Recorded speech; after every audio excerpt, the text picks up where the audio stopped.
live in a neighborhood people call it Badlands. Badlands of North Philly, and then also people call it Poppy Land because that's where a lot of Puerto Ricans live. But I specifically grew up on Water in Huntington, right next to the train station. So I grew up always listening to that train station go by. And Philly is like, man, it's kind of like a barbecue on a block every day. That feeling of everybody literally just being outside and choosing joy in the things that they do. So when you see homies riding dirt bike, that's literally culture in Philly. You know, popping willies, that's culture in Philly. Literally every block in my neighborhood, you could just drive past, you would see the fire hydrants just popping off open. Living, being free. Living in joy, you know, because that's an active form of resistance, you feel me, and choosing to do that in the circumstances that they live in.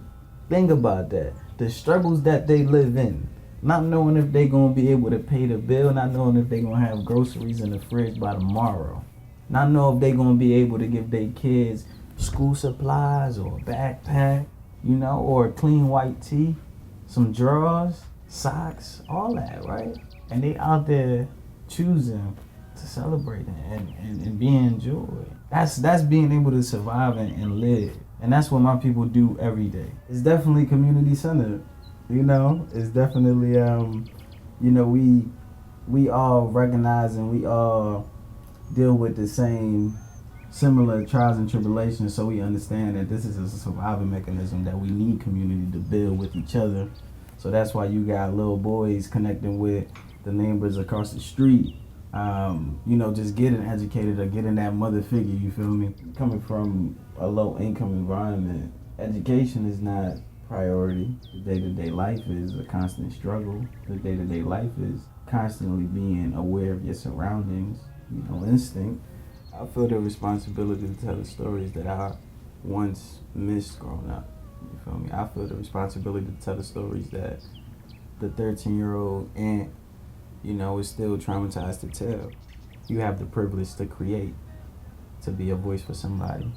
You know, you shining a light on something.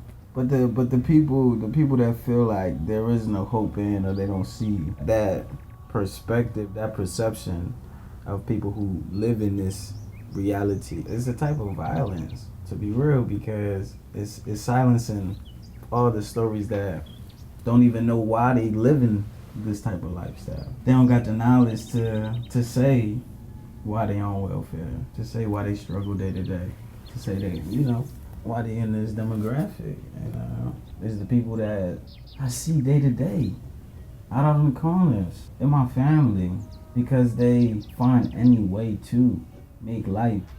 Like hot water not working, it's cool, we boil it. From the stove coming up to the bathroom. One bed is cool, they can have a bed, sleep on the floor. That's what it is. Homies on the block just looking out for you. A different meaning of life, you know, that will literally say, hey bro, I will pop somebody for you. When you don't have anything, when you don't have anything, you cherish the things that you have in the long run, or the value of things. You start to see the meaning and value of things, right? When you don't have anything, it forces you to make a way. And that's beauty too.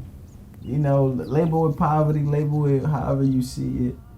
They accepted the reality that was already, you know, made for them to live.